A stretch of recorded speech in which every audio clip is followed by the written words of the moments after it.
Friends, कैसे हैं आप लोग। उम्मीद करता हूँ अच्छे होंगे। और हम लोगों ने पिछले वीडियो में जहाँ से ख़त्म किया था बस उसी से आगे बढ़ने की शुरुआत कर रहे हैं। और हमेशा की तरह इस बार भी हम लोग शुरुआत करने से पहले एक थॉट को जान लेते हैं, एक विचार को जान लेते हैं, जो कि हमें जीवन में आगे बढ़ने के लिए बहुत ही प्रेरित करता है। वो क्या है विचार, उसे सुन लीजिए आप। इतिहास गवाह है वही दुनिया में आगे बढ़ता है।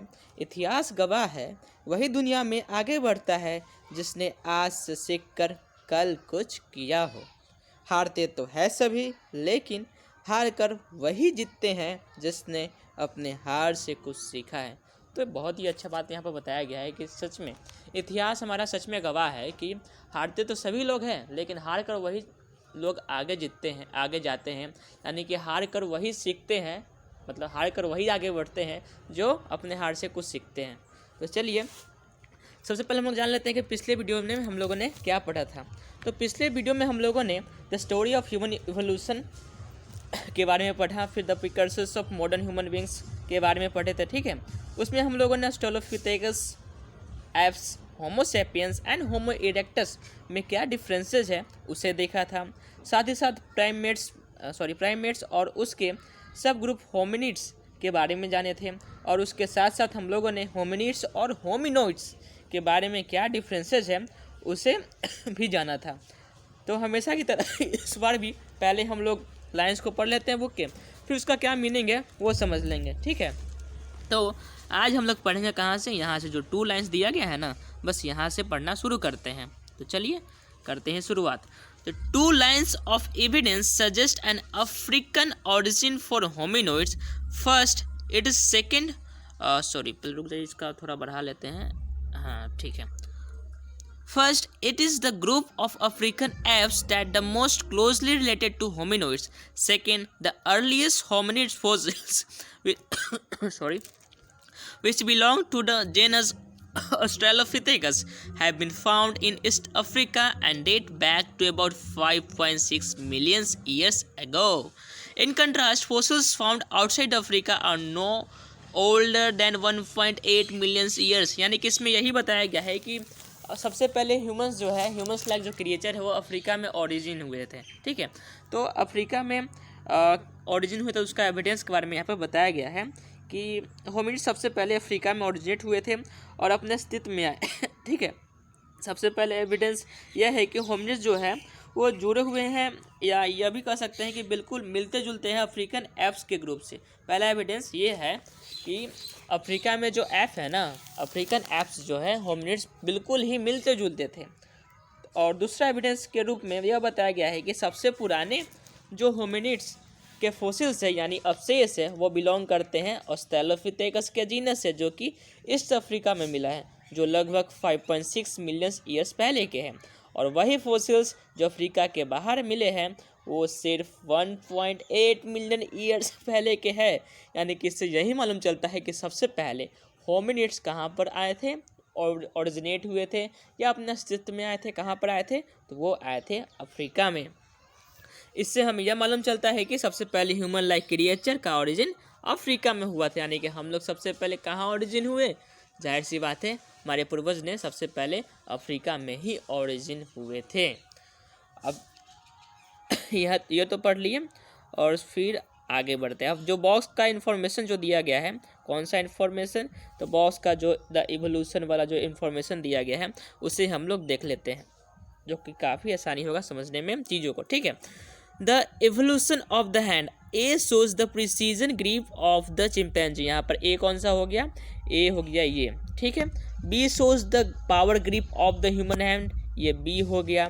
C shows the precision grip of the hominid, ये C हो गया।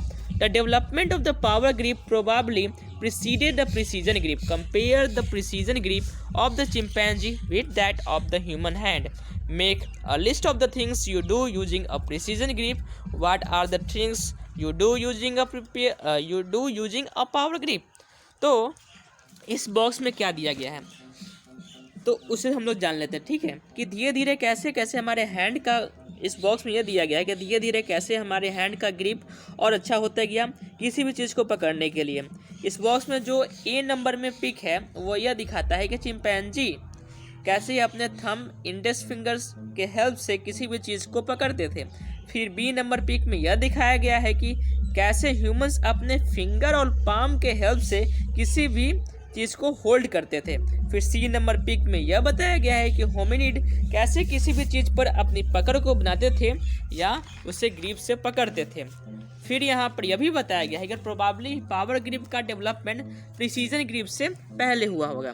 यानी कि बी नंबर में जो पिक देख रहे हैं वो पहले आया सी नंबर के पिक से, यानी कि पहले आया बी नंबर का पिक फिर आया सी नंबर का पिक।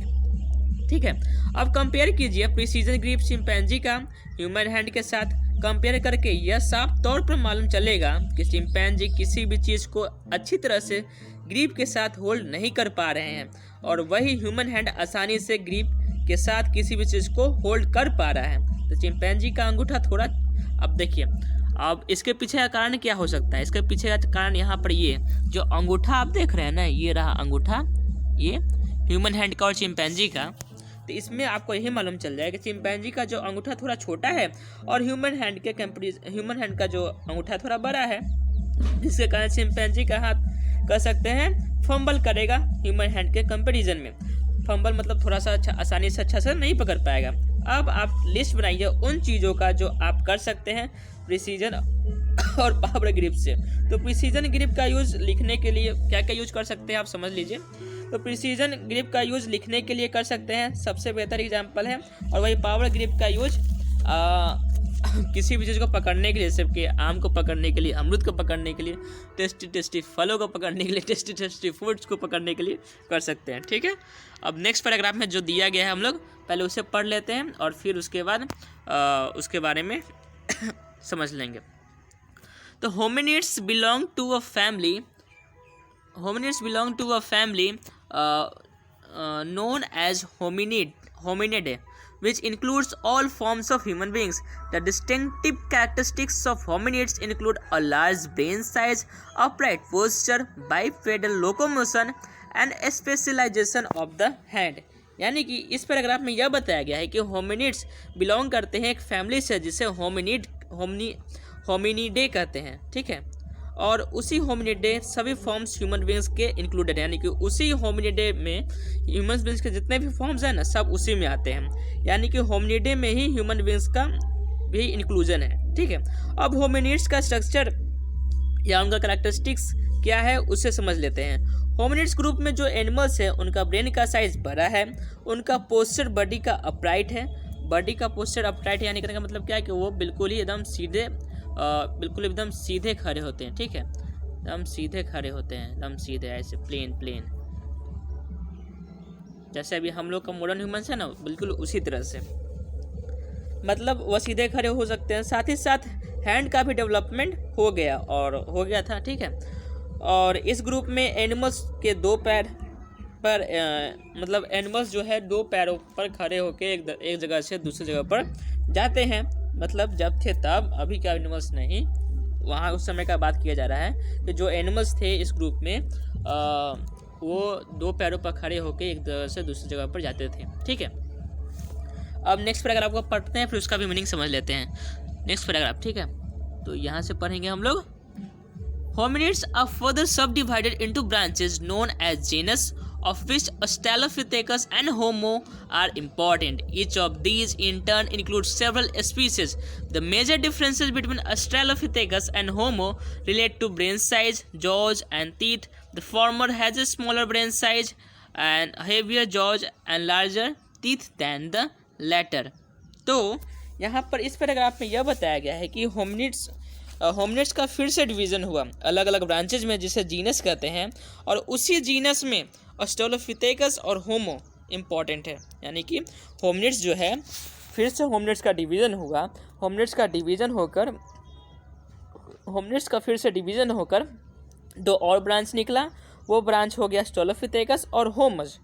ठीक है, आसान शब्दों में समझे तो यह समझिए कि सही बात है, होमिनिड्स का डिवीज़न हुआ ऑस्ट्रेलोपिथेकस और होमोज में। अब ऑस्ट्रेलोपिथेकस और होमोज में मेजर डिफरेंसेस क्या है वो समझ लेते हैं। जो इस पैराग्राफ में भी पढ़े हम लोग, बताया गया है, उस डिफरेंसेस को जानना बहुत ही ज़रूरी है। तो ऑस्ट्रेलोपिथेकस और होमोज में major differences brain size, jaws और टीथ में है। यानी उनका जॉज हो गया, इनका टीथ हो गया और ब्रेन का साइज हो गया। यही तीनों में थोड़ा सा डिफरेंसेस हैं जो कि आया, एक तरह से इवोल्यूशन हुआ उस, ये मानकर समझ लीजिए। ठीक है, तो डिफरेंसेस को समझते हैं हम लोग वाइट बोर्ड पर, ताकि समझने में और आसानी होगा। तो चलिए पहले क्या है डिफरेंस, एक मिनट। हाँ, होमो का बात किया जाए और फिर ऑस्ट्रेलोपिथेकस, शॉर्ट में AUSTR लिख दिए। ठीक, अब होमो का क्या, ब्रेन का साइज भी बात किया जाए, ब्रेन समझ लीजिए आप। तो ब्रेन का साइज यहाँ पर होमो में क्या होता है, लार्जर होता है। ब्रेन का साइज लार्जर होता है। ऑस्ट्रेलोपिथेकस का ब्रेन का साइज क्या होता है, स्मॉलर होता है। ठीक है, स्मॉल समझ लीजिए। फिर दूसरा आता है जॉज का बात किया जाए तो होमो का जो जॉज होता है वो लाइटर होता है। कैसा होता है, लाइटर जॉज। ठीक, वही इनका बात किया जाए ऑस्ट्रेलोपिथेकस का, इनका कैसा होता है, इनका हेवियर होता है। तीसरा का टीथ का साइज का बात किया जाए तो यहाँ पर होमोज का टीथ का साइज क्या होता है, स्मॉलर होता है। ठीक है, यानी कि स्मॉल समझ लीजिए। और फिर ऑस्ट्रेलोपिथेकस का कैसा होता है, तो इनका जो होता है वो बड़ा होता है। तो ये जो डिफरेंसेज है इसे आप लोग हमेशा याद रखिए, क्योंकि ये बहुत ही इंपॉर्टेंट है, इससे क्वेश्चन एग्जाम में भी आता है। तो फिर ये तो बात हो गया ऑस्ट्रेलोपिथेकस और होमोज के बारे में। लेकिन अब एक क्वेश्चन यहाँ पर यह भी आता है कि चलिए मान लेते हैं कि पहले होमिनिड्स का डिवीजन हुआ, फिर ऑस्ट्रेलोपिथेकस और होमो आए, लेकिन दोनों में से पहले कौन आया, होमो और ऑस्ट्रेलोपिथेकस। तो यह जान लीजिए कि दोनों में से पहले ऑस्ट्रेलोपिथेकस आया। लेकिन अब मैं कैसे मान लूँ कि आप, मतलब मैं जो बोल रहा हूँ वो सच ही हो। तो एविडेंस के तौर पर मैं उन डिफरेंसेस को ले रहा हूँ जो हम लोगों ने अभी पढ़ा है, यानी कि होमो और ऑस्ट्रेलोपिथेकस के बारे में जो भी डिफरेंसेस पढ़ा है उसी को मैं एविडेंस के तौर पर ले रहा हूँ। ऑस्ट्रेलोपिथेकस में हम लोगों ने पढ़ा कि क्या पढ़ा, पहले देख लीजिए यहाँ पर। ऑस्ट्रेलोपिथेकस में हम लोगों ने पढ़ा कि इस ग्रुप के जो एनिमल्स का ब्रेन का साइज स्मॉलर होता है। देखिए यहाँ पर ब्रेन का साइज स्मॉलर होता है। ठीक है, और फिर होमोज के कंपेरिजन में, वैसा कि हम लोग जानते हैं कि हम ह्यूमंस का एवोल्यूशन एनिमल से हुआ है जिनका ब्रेन का साइज छोटा था, यानी कि स्मॉल, फिर थोड़ा बड़ा, कुछ और बड़ा, फिर धीरे धीरे बढ़ते गया। वह इससे हम लोग कह सकते हैं या समझ सकते हैं कि पहले ऑस्ट्रेलोपिथेकस है, फिर होमोज आए, यानी कि सबसे पहले कौन आया, यह समझ सकते हैं कि पहले ऑस्ट्रेलोपिथेकस आए और फिर होमो ग्रुप के एनिमल्स आए।